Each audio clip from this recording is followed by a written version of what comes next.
الحمد لله وكفى وسلام على عباده الذين اصطفى أما بعد فأعوذ بالله من الشيطان الرجيم بسم الله الرحمن الرحیم۔ سامعین محترم، آج میری تقریر کا موضوع سیرت النبی کے مبارک عنوان سے معنون ہے۔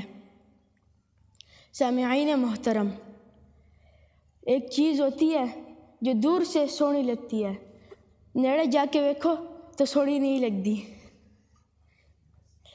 میرے آقا ایسے ہیں، دور سے دیکھو تو تب بھی سونے ہیں، نیڑے جا کے دیکھو تب بھی سونے ہیں۔ میرے آقا نو دور سے دیکھو تب بھی ہنسی، نیڑے جا کے دیکھو تب بھی ہنسی۔ جنہوں نے قریب سے دیکھا انہوں نے کہا وَأَحْسَنُ مِنْكَ لَمْ تَرَ قَطُّ عَيْنٌ وَأَجْمَلُ مِنْكَ لَمْ تَجِدِ النِّسَاءُ خُلِقْتَ مُبَرَّأً مِنْ كُلِّ عَيْبٍ كَأَنَّكَ قَدْ خُلِقْتَ كَمَا تَشَاءُ۔ توجہ ہے، لیاقت ان کی جاگیر سارا جہاں، ہر جہاں کے لیے ہے ہمارا نبی۔ عائشہ سے روایت میں قرآن پڑھو، یہ ہے سارے کا سارا ہمارا نبی۔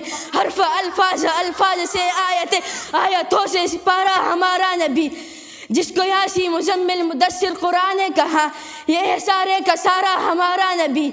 اور آخر میں اپنے دلی اشعار کے ساتھ تقریر کا اختتام کرنا چاہتا ہوں۔ نہ موت سے ڈر ہے، نہ موت سے ڈر ہے، نہ جینے کا ارمان ہے، ایک جان ہے، ناموس رسالت پہ قربان ہے۔